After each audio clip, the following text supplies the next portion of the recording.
Non,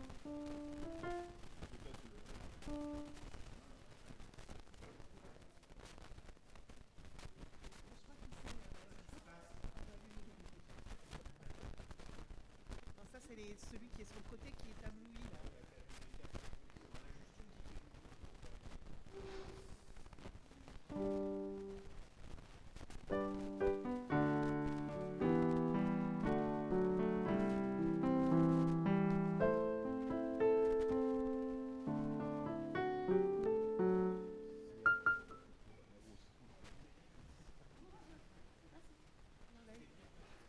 Pourquoi il va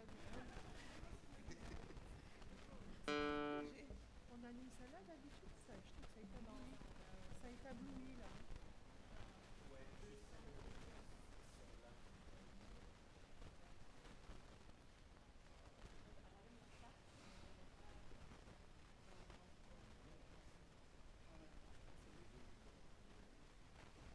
Bah oui, du temps qu'il faut, mais elles sont allumées.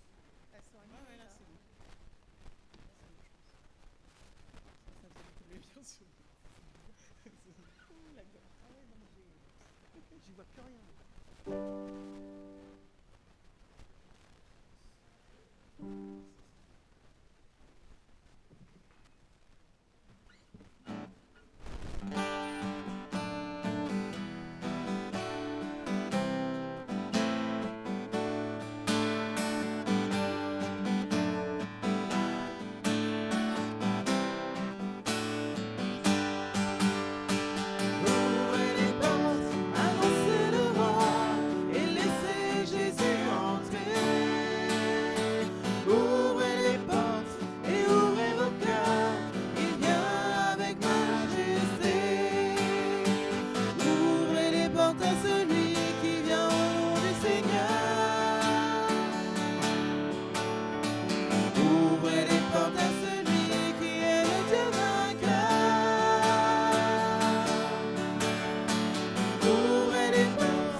Celui qui est le consolateur.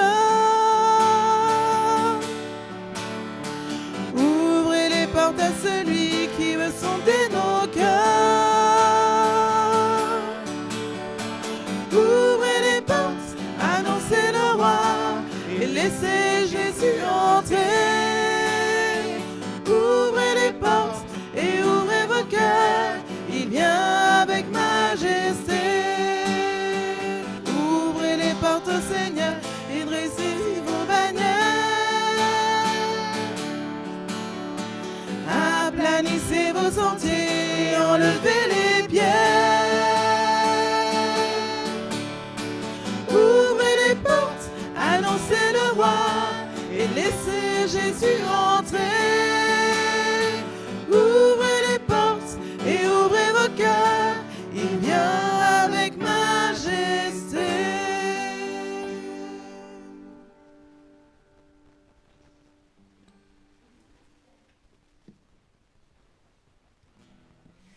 Il est ressuscité.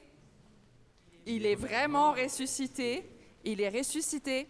Il est vraiment ressuscité. Il est ressuscité. Il est vraiment ressuscité. Amen. Recevez de la part de Dieu la grâce, la joie et la paix dans votre cœur et dans votre vie. Dieu nous accueille et se réjouit de nous voir réunis. Avant que nous ne le cherchions, il nous a cherchés. Avant que nous ne le connaissions, il nous a connus. Et avant que nous ne venions ici, il nous avait convoqués. Je vous invite à prendre place. Nous voici un mois après le dimanche de Pâques. Mais il est bon de continuer à acclamer la résurrection de Jésus-Christ, sans quoi notre foi serait vaine. En effet, nous traversons tous des difficultés. Nous pouvons facilement être accablés par la douleur, la nôtre, celle des autres, celle du monde, celle venue et celle à venir. Mais Jésus-Christ, notre Seigneur et frère, a également subi le martyre, les moqueries, l'humiliation et le mépris. Mais Dieu ne l'a pas abandonné. Il a vaincu la mort et promet à celui qui le reconnaît et le suit la vie éternelle et la paix auprès du Père. Nous pouvons lire en effet en Jean 5, verset 24, « En vérité, je vous le dis, celui qui écoute ma parole et qui croit à celui qui m'a envoyé a la vie éternelle et ne vient point en jugement, mais il est passé de la mort à la vie. » Il est dit également, Matthieu 11, versets 28-29, « Venez à moi, vous tous qui êtes fatigués et chargés, et je vous donnerai du repos. Prenez mon joug sur vous et recevez mes instructions, car je suis doux et humble de cœur, et vous trouverez le repos pour vos âmes. » Je vous invite à confesser ensemble notre foi avec le symbole des apôtres. Je crois en Dieu, le Père Tout-Puissant, Créateur du ciel et de la terre. Je crois en Jésus-Christ, son Fils unique, notre Seigneur, qui a été conçu du Saint-Esprit et qui est né de la Vierge Marie. Il a souffert sous Ponce Pilate, il a été crucifié, il est mort, il a été enseveli, il est descendu aux enfers. Le troisième jour, il est ressuscité des morts. Il est monté au ciel, il siège à la droite de Dieu, le Père Tout-Puissant. De là, il retournera pour juger les vivants et les morts.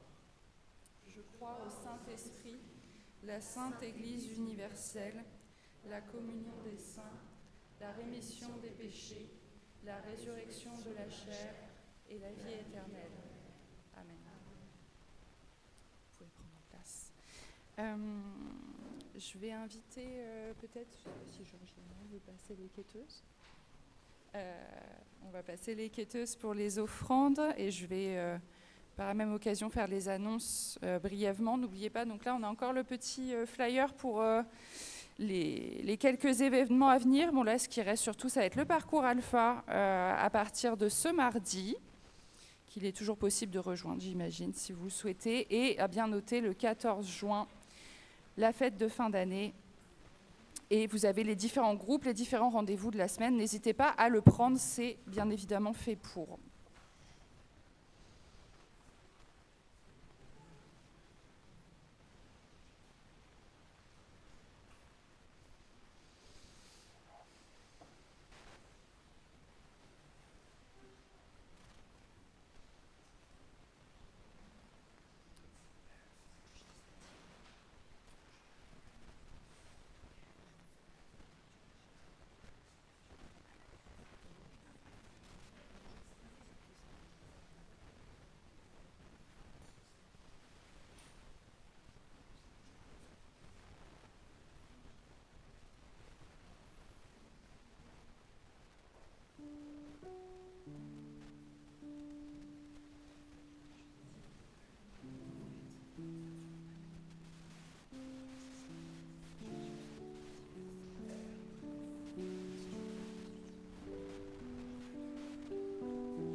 Merci Seigneur pour ces offrandes.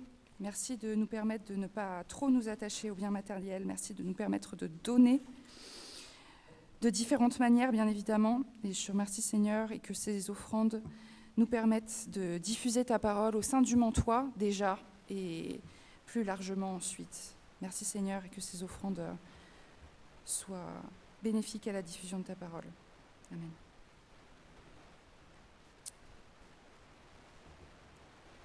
On peut lire en Jean 3, versets 15 à 21. Afin que quiconque croit en lui ait la vie éternelle. Car Dieu a tant aimé le monde qu'il a donné son Fils unique, afin que quiconque croit en lui ne périsse point, mais qu'il ait la vie éternelle. Dieu, en effet, n'a pas envoyé son Fils dans le monde pour qu'il juge le monde, mais pour que le monde soit sauvé par lui. Celui qui croit en lui n'est point jugé, mais celui qui ne croit pas est déjà jugé, parce qu'il n'a pas cru au nom du Fils unique de Dieu. Et ce jugement, c'est que la lumière étant venue dans le monde, les hommes ont préféré les ténèbres à la lumière, parce que leurs œuvres étaient mauvaises. Car quiconque fait le mal est la lumière, et ne vient point à la lumière, de peur que ses œuvres ne soient dévoilées. Mais celui qui agit selon la vérité vient à la lumière, afin que ses œuvres soient manifestées, parce qu'elles sont faites en Dieu.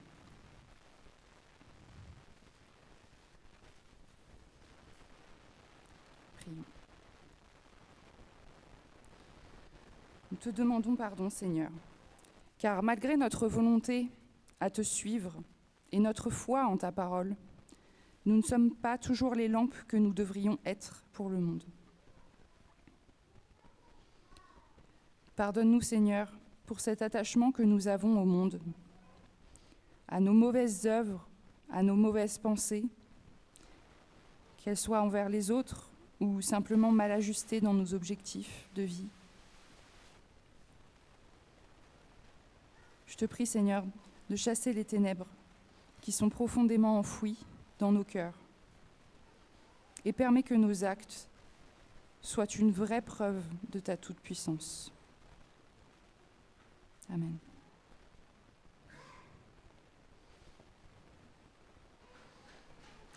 Je vous invite à louer ensemble le Seigneur avec les 2 prochains chants.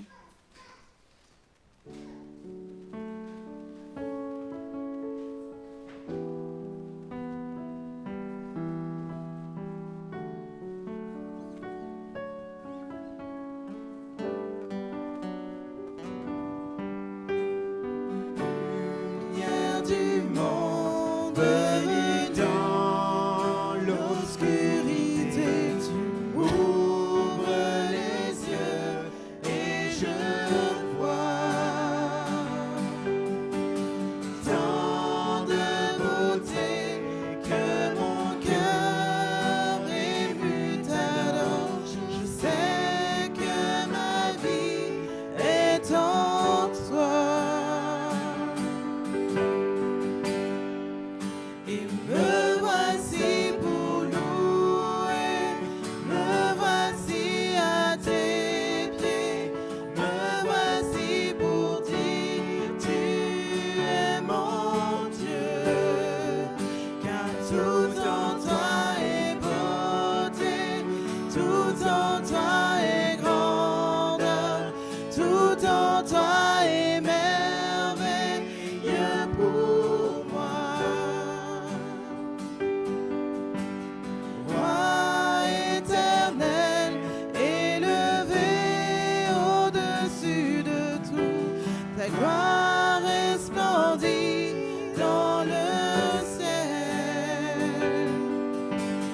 Tu es venu humblement sur cette terre, tu t'es donné par amour. Et me voici pour louer, me voici à tes pieds, me voici pour dire tu es mon Dieu, car tout en toi est beauté, tout en toi est grandeur, tout en toi est merveilleux pour moi. Je ne pourrais imaginer le prix payé pour mon péché. Non, je ne pourrais imaginer le prix payé pour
chantons gloire et puissance, force et louange à l'agneau immolé. À l'agneau immolé. Les ténèbres ont reculé devant l'œuvre de la croix, devant l'agneau immolé et le sang versé pour moi. Tous les anges louent sa sainteté, l'univers crie sa majesté. Chantons gloire et puissance, force et louange à l'agneau immolé. À l'agneau immolé. De la vie qu'il a donnée à la vie qui coule en moi. Tant d'amour et à jamais ma reconnaissance au roi. Tous les anges louent sa sainteté, l'univers crie sa majesté. Chantons gloire et puissance, force et louange à l'agneau immolé.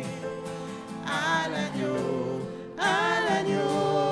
immolé. Vivant, vivant, puissant, puissant, vivant, Dieu vivant, puissant, tout puissant, Dieu vivant, Dieu tout puissant, Dieu vivant, Dieu tout puissant. Tous les anges louent sa sainteté, l'univers crie sa majesté. Chantons gloire et puissance, force et louange à l'agneau immolé. À l'agneau immolé.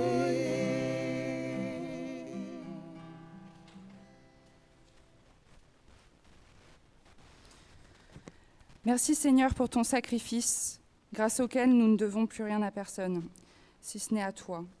En effet, Jésus a dit en Romains 13, versets 8 à 14, « Ne devez rien à personne si ce n'est de vous aimer les uns les autres, car celui qui aime les autres a accompli la loi. En effet, les commandements, tu ne commettras point d'adultère, tu ne tueras point, tu ne déroberas point, tu ne convoiteras point. Et ce qu'il peut encore y avoir se résume dans cette parole. Tu aimeras ton prochain comme toi-même. L'amour ne fait point de mal au prochain, l'amour est donc l'accomplissement de la loi. Cela importe d'autant plus que vous savez en quel temps nous sommes. C'est l'heure de vous réveiller, enfin du sommeil, car maintenant le salut est plus près de nous que lorsque nous avons cru. La nuit est avancée, le jour approche. Dépouillons-nous donc des œuvres des ténèbres et revêtons les armes de la lumière. Marchons honnêtement comme en plein jour, loin des excès, de l'ivrognerie, de la luxure, de l'impudicité, des querelles et des jalousies.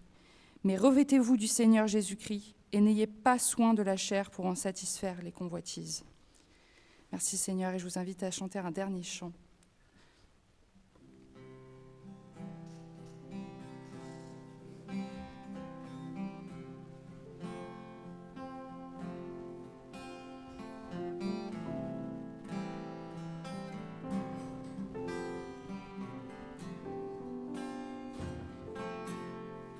Éveille-toi, mon âme. Éveille-toi, mon âme. Voici l'aurore sort du sommeil. Éveille-toi. Éveille-toi, mon âme. Éveille-toi, mon âme. Après l'heure noire, renaît l'espoir. Éveille-toi.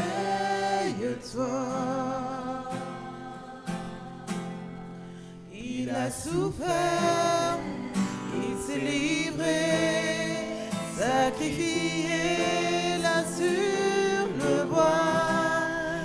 Il s'est offert, il a payé, t'a racheté. Éveille-toi, tu n'es plus seul, mon âme. Tu n'es plus seul, mon âme. Toi qui étais nu, pauvre et aveugle, lève-toi. Il t'a aimé, mon âme. Il t'a aimé, mon âme.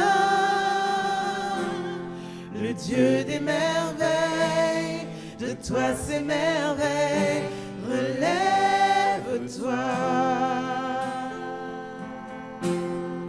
Son corps blessé, son cœur brisé, sa vie ôtée, donnée pour toi. Le sang amer, la croix du calvaire, les larmes du Père versées pour toi. Et de ténèbres jaillit la lumière, tout est accompli. Tu vis en moi, le tombe au désert, la pierre est roulée, Christ ressuscité. Tu vis en moi, éveille-toi, mon âme. Éveille-toi, mon âme. La mort a perdu, il a vaincu. Éveille-toi. Éveille-toi, mon âme. Éveille-toi, mon âme. La mort a perdu, il a vaincu. Éveille-toi. Éveille-toi, mon âme. Éveille-toi, mon âme. Viens à ses pieds, viens l'adorer. Éveille-toi.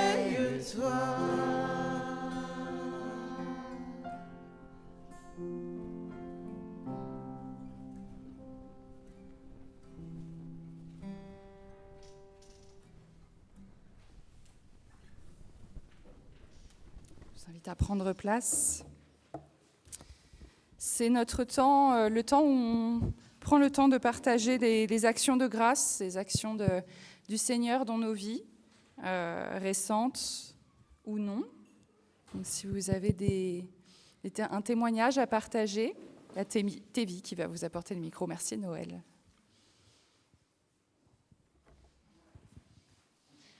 Loué soit notre Rédempteur. Hier, avec mon père, nous lisions Jean 14 et nous étions l'un et l'autre émerveillés par les promesses de notre Seigneur qui nous a préparé une place auprès de lui. Et puis on riait aussi de Thomas en se disant qu'on est tous Thomas parce qu'on a tous aussi un côté de dire mais on ne sait pas très bien où on va. Mais on a eu un moment vraiment joyeux. Et je voulais remercier aussi pour le fait que Jacqueline, la maman de William, maintenant m'aide pour m'occuper de mon père. Et ça allège beaucoup les choses pour moi, parce que elle est là quand même 4 fois par semaine pendant plusieurs heures, pendant 7 heures. Et ça... ça allège beaucoup. Et le fait qu'elle soit chrétienne, que ce soit quelque chose qu'on partage, c'est important aussi. C'est important dans la relation qu'elle a avec papa.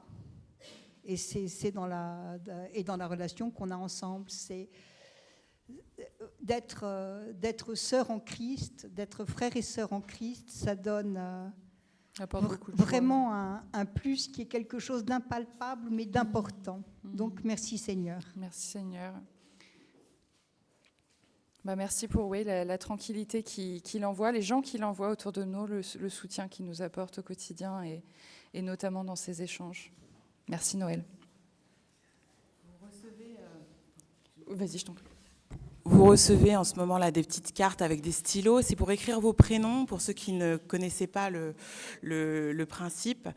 Donc on a lancé ça suite au projet Zacharie où nous sommes allés à Londres. L'idée, c'est que vous écrivez votre prénom. Si vous avez un sujet de prière, vous pouvez également l'écrire, mais il n'y a pas d'obligation, simplement de mettre votre prénom. Et on va récolter ensuite les petits papiers. Et quand vous sortirez de la salle du temple, vous pourrez récupérer un papier sur lequel n'est pas écrit votre prénom, mais celui d'un des frères ou sœurs. Et l'idée, c'est que toute la semaine, vous puissiez penser à cette personne, prier pour cette personne et développer le lien de communauté au travers de la prière. Et j'ai confiance en Dieu qu'on verra les résultats au fur et à mesure. Pas besoin de venir faire un rapport de ce que vous avez prié ou quoi, mais vraiment, on a la foi en Dieu que justement, dans ces moments d'action de grâce, on aura des choses qui vont ressortir de plus en plus. Donc voilà, ayez confiance que quelqu'un va prier pour vous dans cette semaine, va penser à vous et que chacun de nous allons prier pour l'un de nos frères. S'il y en a d'autres, action de grâce.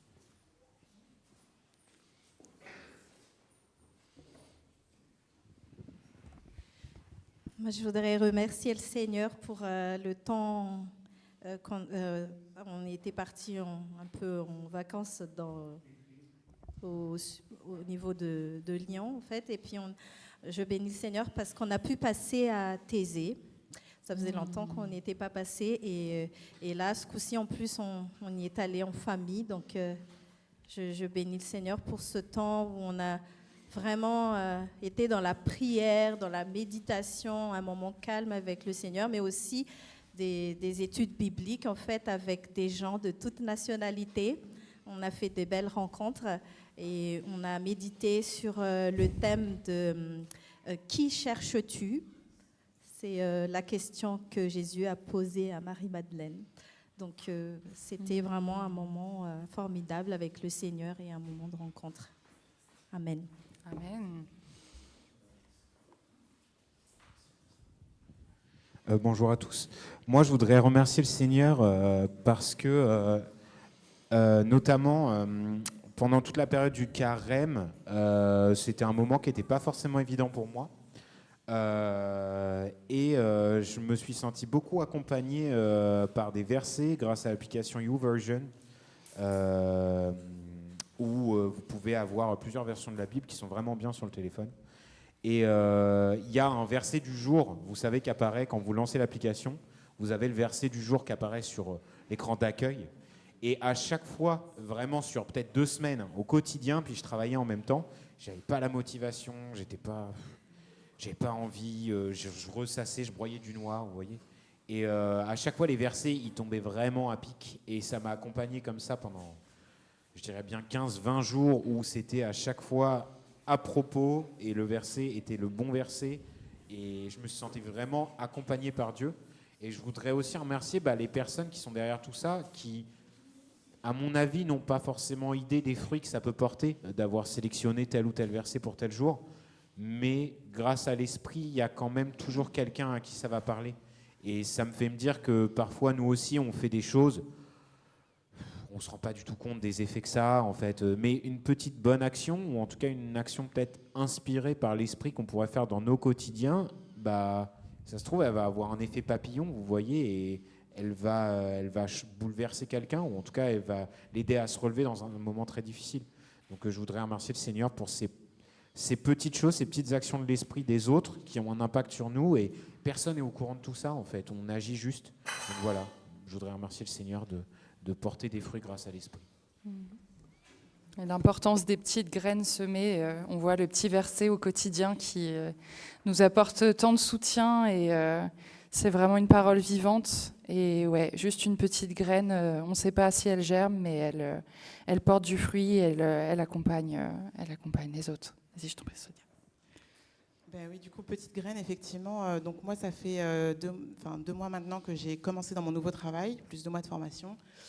En fait, les 2 mois qui sont passés, je suis censée vendre des cuisines et j'en ai pas vendu une seule. Ouais, comme tu dis, on rit jaune, comme on dit. Donc c'était vraiment très très dur pour moi parce que je me dis, mais Seigneur, tu as conduit ce changement de travail, tu as conduit tout ça, et maintenant tu me laisses là, tu me plantes comme un piquet, comme une plante verte qui ne fait rien et qui ne donne pas de fruits. Donc c'était vraiment très dur. Et donc j'avais des hauts et des bas, des jours où j'étais dans la foi à 1000%, et puis des jours où je disais, Seigneur, tu m'as abandonné. Donc voilà, c'était compliqué. Mais donc la semaine dernière, samedi dernier précisément, j'ai fait ma première vente, en plus une double vente, puisque c'était une expo plus un complément. Donc ça m'a fait 2 ventes avec des clients que j'avais rencontrés 2 semaines plus tôt. Donc voilà, ça a mûri. Et puis en fait, le Seigneur, comme tu disais, travaille. Et puis c'est revenu sans que je m'y attende. Donc voilà, alors il y a toujours des hauts et des bas. Cette semaine, je n'ai pas vendu non plus. Mais en fait, ce que je voulais vous dire, c'est que Dieu est à l'œuvre. Et même quand nous, on ne le voit pas, même quand on se sent seul, Dieu est à l'œuvre. Donc voilà, ayons tous confiance en cela. Merci.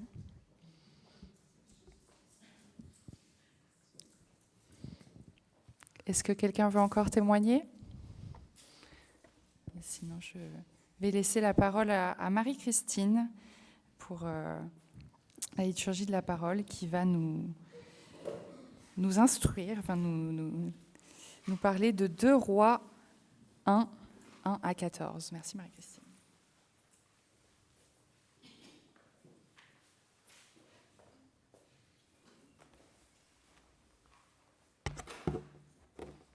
C'est beau tous ces messages-là. Pardon.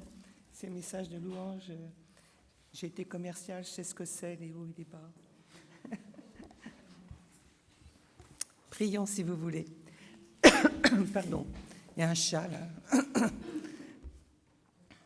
Seigneur notre Dieu, merci. Merci pour le privilège d'être assemblés ce matin, de pouvoir nous mettre à l'écoute de ta parole, sans craindre pour nos vies, pour notre liberté ou quoi que ce soit. Merci pour ce grand privilège que nous te prions d'accorder à tous nos frères et sœurs sur cette terre.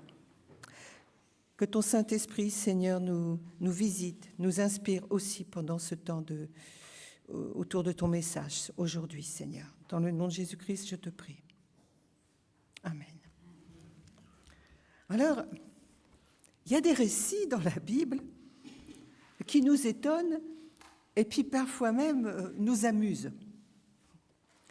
Ils semblent tellement irréels, tellement fantastiques, je dirais presque incroyables à croire, c'est le cas de le dire. Le livre des rois nous offre un grand nombre de récits plus incroyables les uns que les autres. J'ai un ami de mon groupe de sculpture, à qui je parlais de ma foi de chrétienne, me dit, moi j'ai lu toute la Bible. J'ai rien dit. Il dit, écoutez, moi je trouve que c'est vraiment très drôle. Oh, j'ai beaucoup ri. Vraiment, c'est incroyable tout ça. Mais il s'en moquait, comme si les gens qui avaient écrit la Bible, les écrits que nous vénérons en fait, étaient un peu crédules. Je dirais que pour leur temps, c'était une époque où en fin de compte on pouvait croire n'importe quoi. Enfin, j'ai pas trop insisté. Je dirais, qu'est-ce qu'on répond à des gens comme ça? Et qu'est-ce qu'on se répond à soi-même, quelque part? Alors je dirais que ces récits, ils ont été écrits pour dire un message de la part de Dieu. Ils sont écrits dans le style des récits épiques de l'Antiquité. Ce que voulait certainement le Seigneur, il voulait donner un message. Et ceux qui ont écrit voulaient que ça porte. Alors souvent, ils utilisent beaucoup de répétitions. Ils grossissent un petit peu peut-être les événements, les chiffres. Les gens qui sont là écoutent, hein, et il faut que ça les marque, que le message porte. Donc il ne faut pas trop s'arrêter non plus aux détails qui nous semblent incroyables ou fantastiques. Et le récit que nous allons lire là ce matin, dans le 2e livre des Rois, est tout à fait fantastique. Ça pourrait être un film, un grand spectacle. On va le lire. C'est donc dans le 2e livre des Rois, au chapitre 2, les versets 1 à 14. Chapitre 2. Bon. Tu peux le trouver? Bon, sinon je le lis. Hein. Chapitre 2, 1 à 14. Lorsque l'Éternel fit monter Élie au ciel dans un tourbillon, Élie partait de Gilgal avec Élisée. Élie dit à Élisée, « Reste ici, je te prie, car l'Éternel m'envoie jusqu'à Béthel. » Élisée répondit, « L'Éternel est vivant, ton âme est vivante, je ne te quitterai point. » Et ils descendirent à Béthel.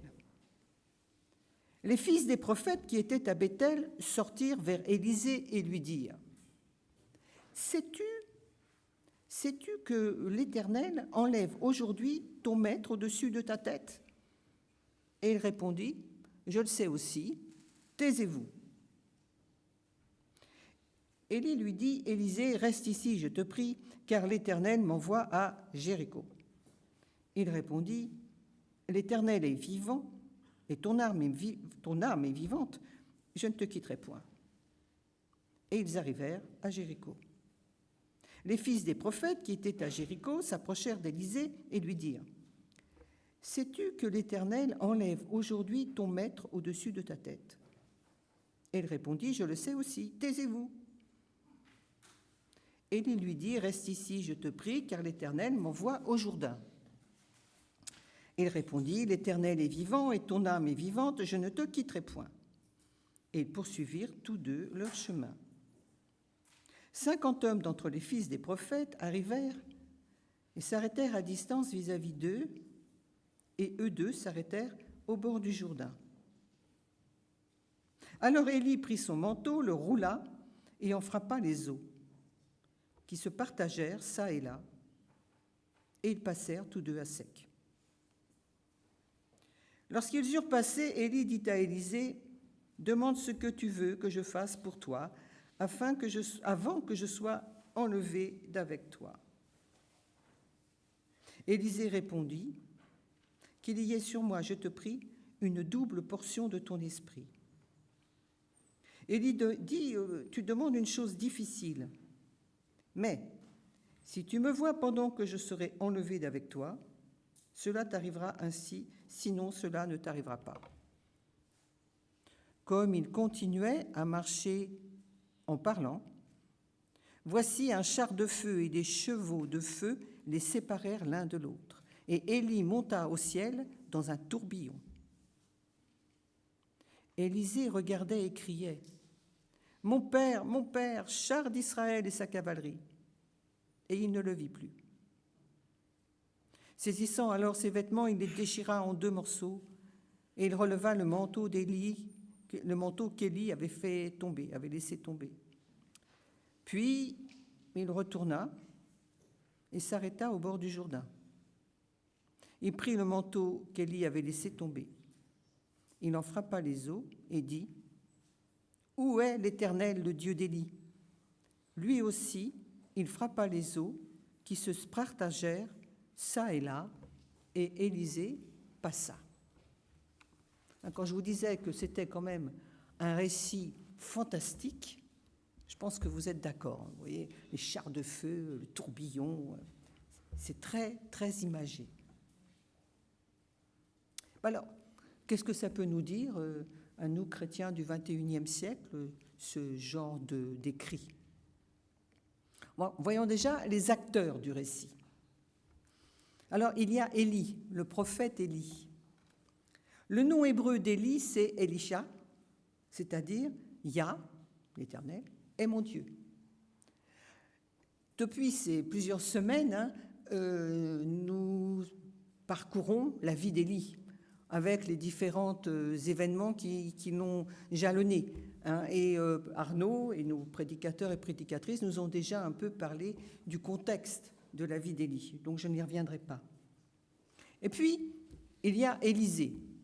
Alors là, son nom hébreu, c'est Elisha, c'est-à-dire Yah est mon sauveur, Dieu est mon sauveur, ou mon Dieu est sauveur. Ça nous parle quand même. C'est par une révélation de l'Éternel qu'Élie a appelé Élisée comme disciple et qu'il a annoncé qu'Élisée serait son successeur. On lit ça dans le premier livre des Rois. Alors, nous avons Élie, Élisée, et puis il y a un groupe, on appelle les fils des prophètes, ça veut dire que c'est un groupe de prophètes qui sont là à chaque étape. À chaque ville, il y a ce groupe de prophètes. Alors, ce n'est pas précisé si c'est des prophètes de l'Éternel. On peut le penser quand même. On peut le penser, et ces prophètes sont quand même bien renseignés. Ils interviennent donc à chaque étape de ce trajet, de ce voyage d'Élie et d'Élisée. Ensuite, il y a les lieux qui sont cités. Vous savez que dans la Bible, ce genre de détail n'est jamais un hasard. Il y a d'abord Béthel. Le nom de Béthel, il fut donné par le patriarche Jacob. Si vous vous souvenez de ce passage, c'est dans le livre de la Genèse au chapitre 28. C'est-à-dire que Jacob combat avec l'ange de l'Éternel. C'est là que son nom de Jacob sera changé en Israël. Et c'est là aussi qu'une échelle descend du ciel avec des anges qui montent et qui descendent. On va dire que c'est un petit peu la porte du ciel. C'est ce que Jacob va dire. Il dira, certainement, Yahvé, donc l'Éternel, est en ce lieu. Mais je ne le savais pas. Je ne le savais pas. C'est ici la maison de Dieu. C'est ici la porte des cieux. Et il donna à ce lieu le nom de Béthel, c'est-à-dire Beth-El, maison de Dieu. Et puis, donc ils partent de Béthel, ils arrivent à Jéricho. Jéricho, ça vous parle aussi, je pense. Jéricho, donc, c'est cette ville fortifiée qui barrait un peu le passage au peuple d'Israël pour entrer dans la terre promise, parce que le roi de Jéricho ne voulait pas les laisser passer. Donc c'est le fameux épisode où ils ont tourné pendant 7 jours avec les trompettes jusqu'à ce que les murailles tombent. Jéricho, ça nous parle de foi, mais ça parle aussi de la puissance de Dieu. Enfin, il y a le Jourdain. Le Jourdain, pour nous chrétiens, ça parle quand même. Le Jourdain, ça nous parle du baptême de Jésus, ça nous parle de baptême. Ça nous parle d'un moment précis de notre vie ou de la vie du peuple d'Israël, parce que donc ce récit, ces différentes étapes, c'est un petit peu comme les étapes de l'histoire d'Israël. Depuis donc la révélation à Jacob, au patriarche, jusqu'à la venue de notre Seigneur, le Messie, Jésus-Christ. C'est donc construit en 3 étapes. Alors vous remarquerez, d'ailleurs quand on le lit c'est un petit peu pesant, qu'il y a chaque fois les mêmes répétitions, les mêmes dialogues entre Élisée et Élie. Ça répète. Puis aussi il y a le dialogue entre Élisée et les prophètes. Donc c'est cette espèce de roue. Je vous disais, la Bible, il y a beaucoup de répétitions comme ça. En fait, c'est une méthode pédagogique pour l'enseignement. Ceux qui sont professeurs, je pense, le savent. Il y a un moment donné, il faut répéter pour que ceux qui écoutent comprennent et assimilent ce qui est dit. Alors, Élisée, il est depuis peut-être plusieurs années, on ne sait pas trop, le disciple d'Élie. Élie lui parlait, Élie l'enseignait. Hein. Il est dit là, pendant leur longue marche, il est même dit là dans le passage au verset 11, ils poursuivaient, donc tous deux, leur chemin, tout en parlant. Je me dis que, en fait, le cheminement avec quelqu'un, un cheminement qui peut être dans un train, enfin, c'est aussi l'occasion de parler, d'échanger, d'exprimer aussi peut-être nos convictions, notre foi. Et je suis souvent un peu peinée, quand je prends le train, de voir tout le monde sur son smartphone, et c'est même très silencieux par rapport à il y a un temps, et personne ne partage, ne parle. Là, tout le long de ce chemin, et ça pouvait prendre du temps, parce qu'en fait, on marchait à pied, hein, on avait le temps de parler. On voit ça avec vous savez, les compagnons d'Emmaüs, là, sur le chemin d'Emmaüs. Hein, quand le Seigneur, il est là avec les deux disciples, et puis il les enseigne. Ou encore l'Éthiopien, là, sur son char, qui est en train... Donc, il y a un cheminement qui se passe entre Élie et Élisée, et certainement que Élie enseigne Élisée. Et puis, voilà que celui qui fut son maître va lui être enlevé. Élisée va perdre son maître. Élie le lui avait annoncé, je pense. Hein. Et c'était connu, puisque les prophètes savaient que Élie allait partir. Lorsque Élie part dans le tourbillon, Élisée crie. Mon père, mon père. Élisée perd, P-E-R-D, son père spirituel, son maître. Il lui est arraché de façon violente. Je dirais qu'on ne peut pas lire ce passage sans songer au départ de notre Seigneur Jésus-Christ, qui lui aussi est enlevé. De façon un petit peu moins, on va dire, spectaculaire, mais enfin, il est enlevé dans les nuées, et les disciples se retrouvent tout seuls. Alors déjà, ils avaient eu un grand chagrin quand le Seigneur était mort et enterré, mais ils avaient eu la joie de le retrouver. Et là, le Seigneur l'aurait enlevé. Et ils sont je pense, dans un grand chagrin aussi. Certainement, donc, qu'Élisée savait que le prophète Élie allait être enlevé, allait lui être ôté. Les prophètes, les fils des prophètes, lui disaient à chaque fois, 3 fois, ils lui répètent la même phrase. « Sais-tu aujourd'hui que ton Seigneur te sera enlevé, qu'il partira au-dessus de ta tête ?» En fait, j'ai trouvé une traduction dans la Bible Rotherham qui me semble être très précieuse et intéressante. « Sais-tu qu'aujourd'hui, Yahva, l'Éternel, enlève ton maître de ta tête. From your head, de ta tête. » Qu'est-ce que ça veut dire? Élie va non seulement lui être ôté de façon physique, hein, il va partir, mais je dirais de façon psychiquement. Il va être ôté de sa tête. Il va être ôté de sa psyché. C'est un arrachement, c'est vrai. Il va se retrouver seul. Élisée devait vivre une expérience personnelle avec son Seigneur. Il savait qu'Élie avait l'Esprit de Dieu. Il le dit à plusieurs fois. Il dit « Yahvé, l'Éternel, est vivant, et ton âme est vivante. » Donc, Élisée reconnaissait qu'Élie avait l'Esprit de Dieu. L'Éternel est vivant, Yahvé est vivant, Yahvé est éternel, et ton âme est aussi vivante, de la même vie. On est dans l'Ancien Testament, hein. Et là, on parle quelque part de quelqu'un qui a le Saint-Esprit.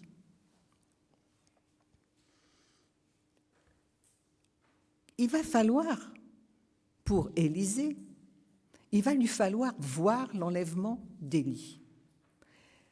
Cette question de voir, si vous lisez la parole, là, enfin le texte, On s'aperçoit que Élisée voit l'enlèvement glorieux, extraordinaire d'Élie, mais les prophètes qui sont en face, il semble qu'ils ne le voient pas.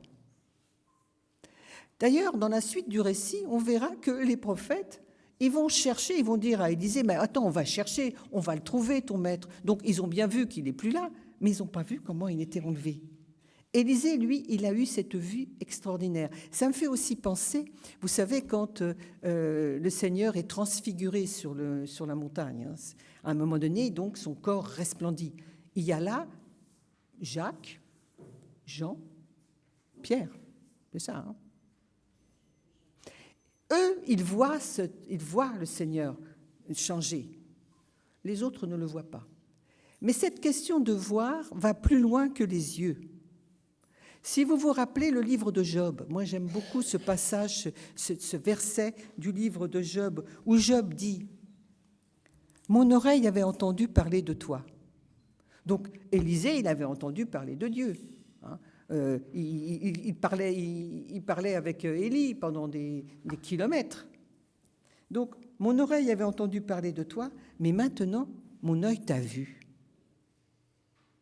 Maintenant, mon œil t'a vu. Je dirais que c'est l'expérience d'Élisée. C'était ce qu'il fallait qu'il voie. Il fallait qu'il voie la puissance de Dieu, il fallait qu'il voie ce départ d'Élie pour croire, pour recevoir Dieu comme son Dieu. Parce que Yahvé, l'Éternel, c'était le Dieu d'Élie. Hein. Le nom d'Élie, c'était Eli, Dieu est mon Dieu. Et elle, Yahvé, l'Éternel, est mon Dieu. Mais est-ce que c'était le Dieu d'Élisée ?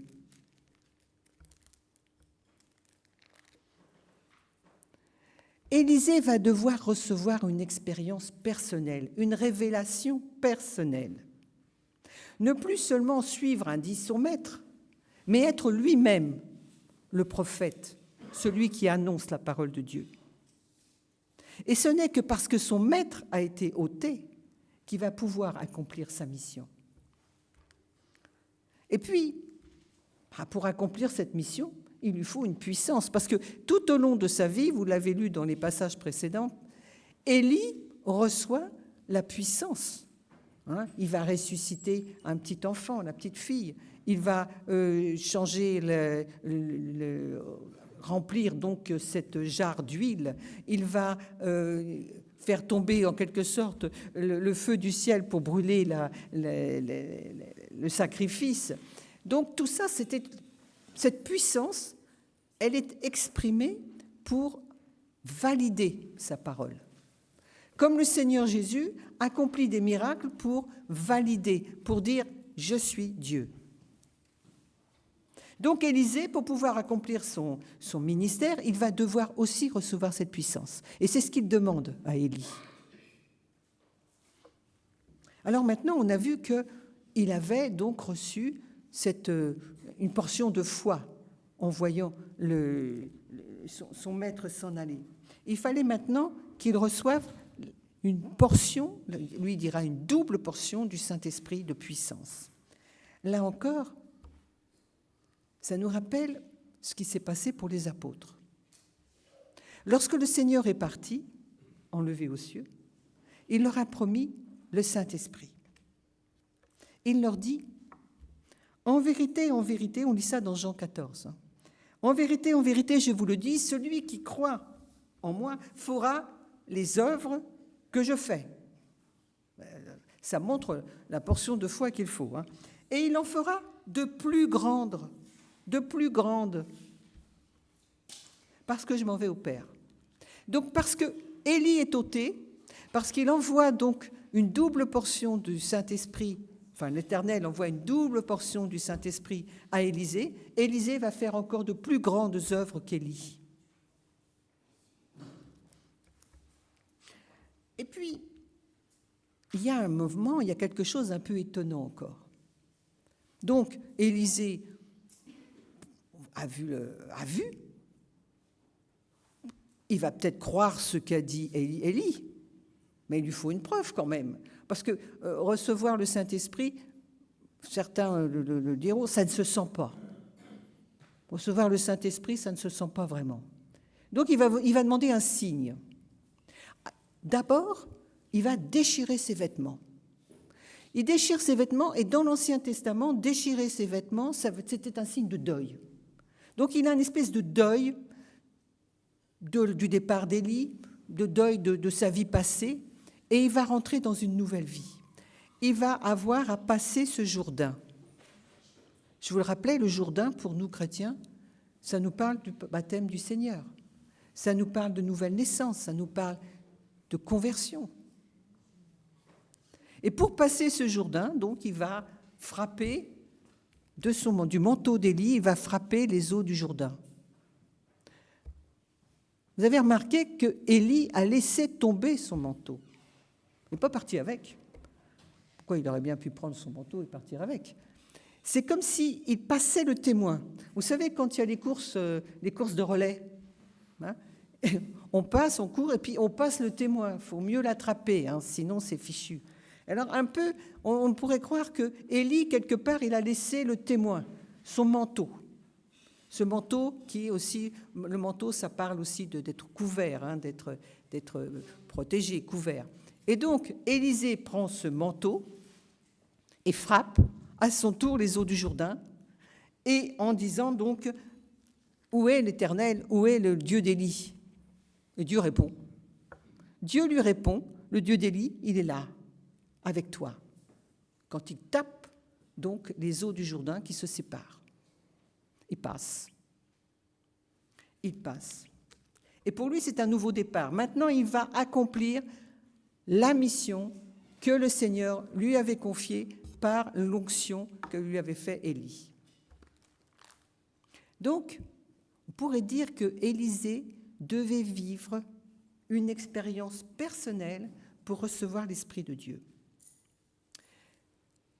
Yahvé, l'Éternel, était le Dieu d'Élie.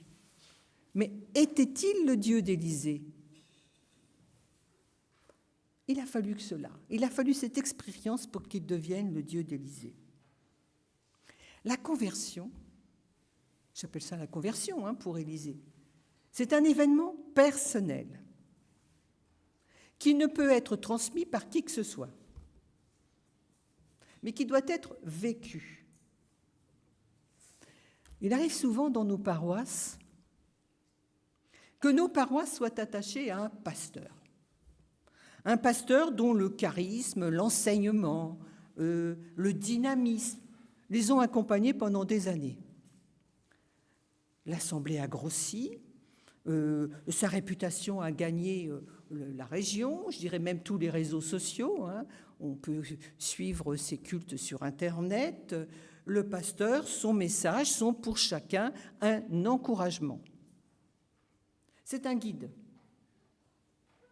C'est en quelque sorte, on va dire, un maître spirituel. Alors, individuellement, ça peut aussi être un théologien, ça peut être un penseur ou même une personne de notre famille auquel on s'est attaché spirituellement, un parent, spirituellement ou intellectuellement, et dont les révélations nous ont enseigné pendant des années. On est certain qu'en lui ou elle habite le Saint-Esprit. Alors c'est ainsi que l'on voit malheureusement beaucoup de chrétiens qui vivent leur vie de chrétien, je dirais, par procuration. Ils s'attachent à un homme ou à une femme qu'ils croient plus proche de Dieu, plus proche qu'ils ne le sont.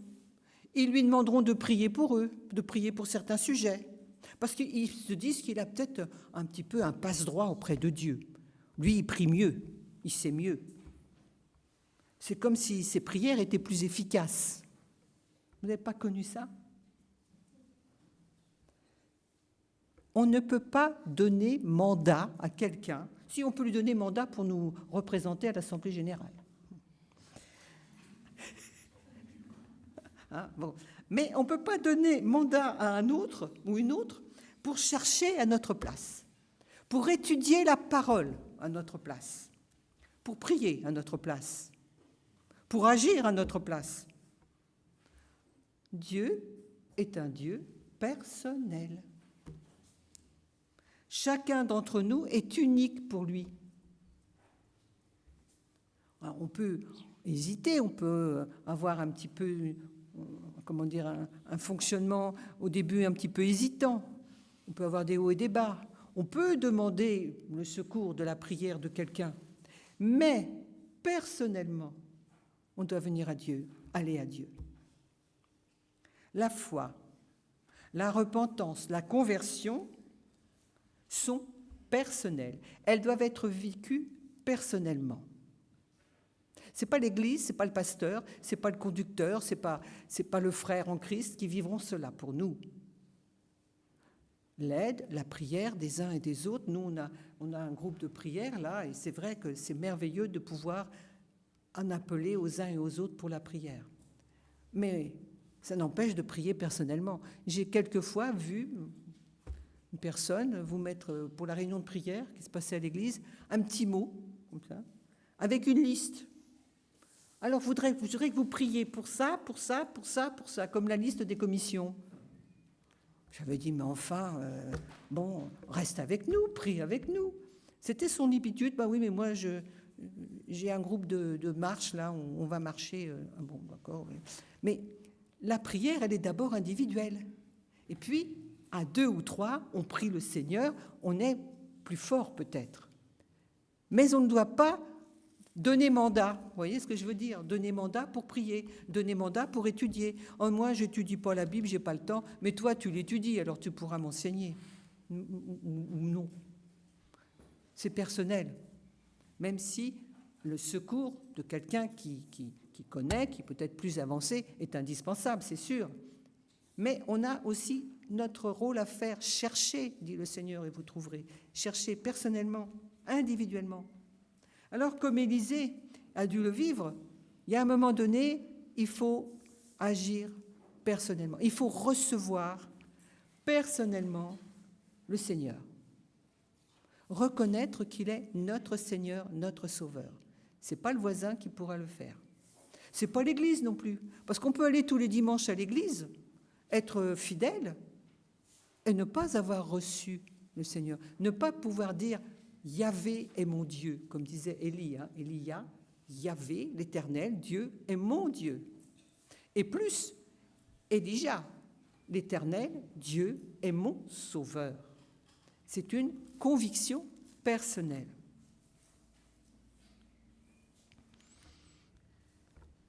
Alors, peut-être que je pourrais dire, en m'adressant à quelqu'un comme à moi-même, Jésus t'aime. Jésus te veut pour lui. Aucun autre ne pourra faire le pas de foi pour toi. Aucun autre ne pourra se repentir pour toi. Aucun autre ne pourra recevoir pour toi la grâce de Dieu et le salut en Jésus-Christ. En esprit, si vous le voulez bien, maintenant, approchons-nous en personne vers lui. Prions pour une nouvelle expérience personnelle avec le Seigneur Jésus-Christ, notre Dieu, notre Sauveur. Si vous le voulez bien, prions en ce sens dans notre cœur ou dans le murmure de nos lèvres. Maintenant, je veux recevoir cette conviction personnelle que l'Éternel Dieu est mon Dieu et que Jésus-Christ est mon Sauveur.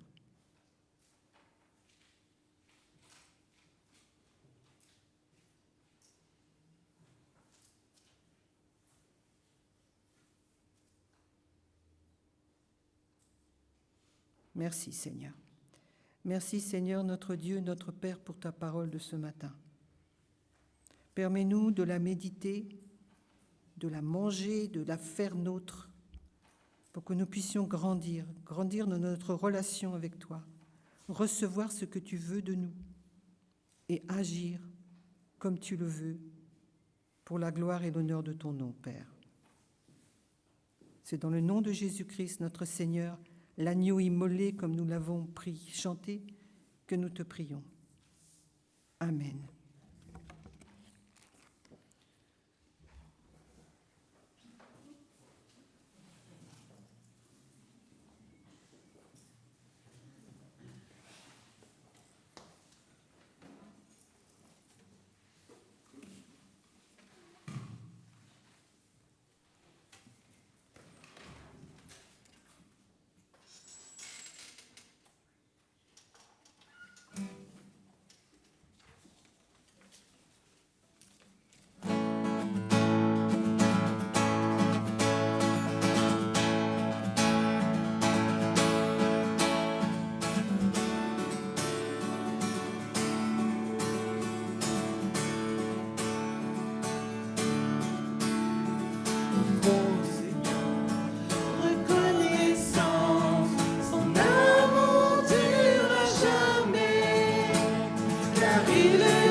En Jean 6, versets 53 à 58, Jésus leur dit : en vérité, je vous le dis, si vous ne mangez la chair du Fils de l'homme et si vous ne buvez son sang, vous n'avez point la vie en vous-même. Celui qui mange ma chair et qui boit mon sang a la vie éternelle, et je le ressusciterai au dernier jour. Car ma chair est vraiment une nourriture, et mon sang est vraiment un breuvage. Celui qui mange ma chair et qui boit mon sang demeure en moi, et je demeure en lui. Comme le Père qui est vivant m'a envoyé, et que je vis par le Père, ainsi celui qui me mange vivra par moi. C'est ici le pain qui est descendu du ciel. Il n'en est pas comme de vos pères qui ont mangé la manne et qui sont morts. Celui qui mange ce pain vivra éternellement. Jésus se mit à table et les apôtres avec lui. Il prit du pain et après avoir remercié Dieu, il le rompit. et leur donna en disant « Ceci est mon corps donné pour vous. Faites ceci en mémoire de moi. » Il leur donna de même la coupe après le repas en disant « Cette coupe est la nouvelle alliance en mon sang versé pour vous. » Nous sommes tous invités.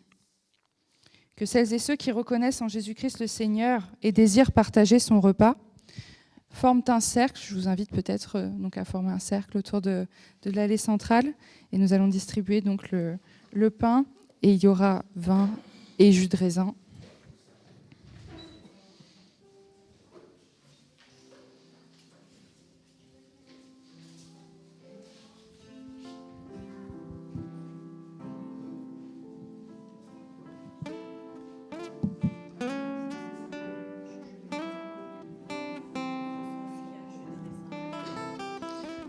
Je vous invite peut-être à conserver dans vos mains le pain et le vin et pour que nous puissions communier ensemble. Oui, bien sûr, je te remercie.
Avant de communier ensemble, je vous invite à prier.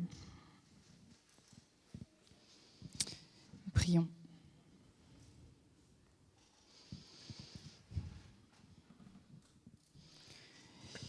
Père, au moment de nous approcher de cette table, de ce pain, de ce vin que tu as donné pour nous, nous faisons mémoire des paroles et des gestes de Jésus-Christ, de sa mort, de sa résurrection, et nous attendons son retour.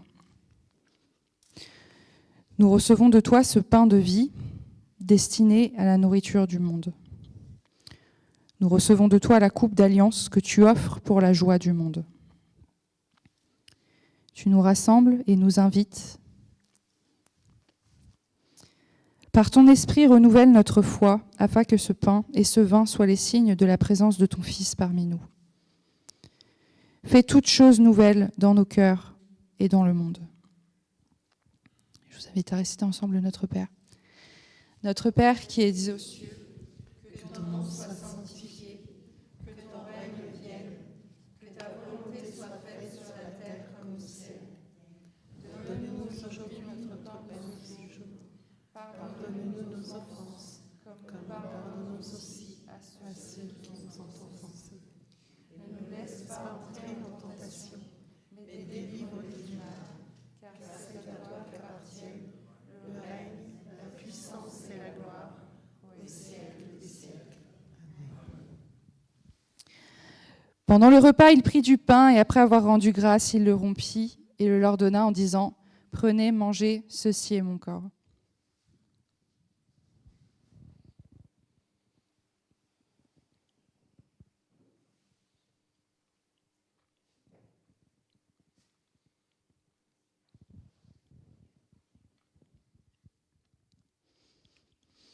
Ayant aussi pris la coupe et rendu grâce, il la leur donna en disant « Buvez-en tous, car ceci est mon sang. »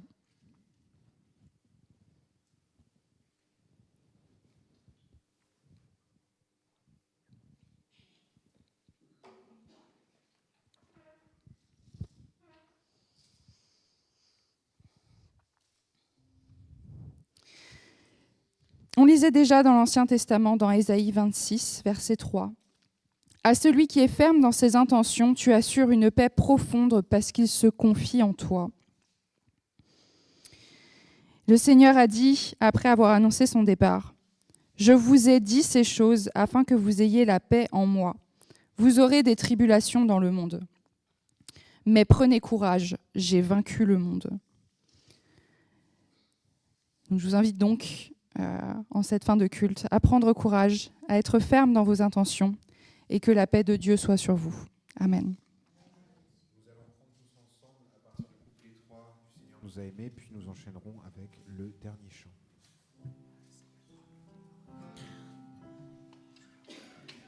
Le Seigneur nous a aimés comme l'on n'a jamais aimé. Son amour était si grand qu'il en mourut sur une croix. Son amour était si fort qu'il triompha de la mort. Il sortit de son tombeau libre et vainqueur. C'est mon corps, prenez et mangez. C'est mon sang, prenez et buvez, car je suis la vie et je suis l'amour. Ô Seigneur, emporte-nous dans ton séjour. Le Seigneur nous a aimés comme l'on n'a jamais aimé. Il rassemble tous les hommes et les fait vivre de sa vie. Et tous les chrétiens du monde sont les membres de son corps. Rien ne peut les séparer de son amour. C'est mon corps, prenez et mangez. C'est mon sang, prenez et buvez, car je suis la vie et je suis l'amour. Ô Seigneur, emporte-nous dans ton séjour.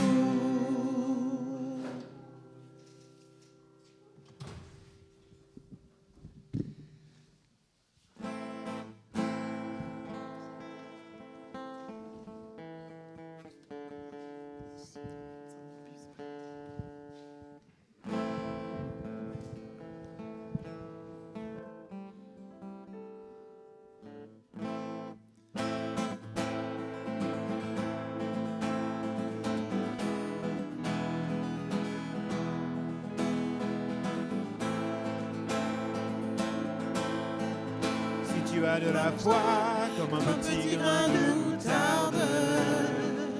Ainsi parle le Seigneur. Si tu as de la foi comme un petit grain de moutarde, ainsi parle le Seigneur. Tu pourras dire à cette montagne, arrache-toi et jette-toi dans la mer. Tu pourras dire à cette montagne, arrache-toi et jette-toi dans la mer. La montagne bougera de là, bougera de là, bougera de là. Et la montagne bougera de là, bougera de là, bougera de là. Bougera de là, bougera de là, bougera de là. Et la montagne bougera de là, bougera de là, bougera de là.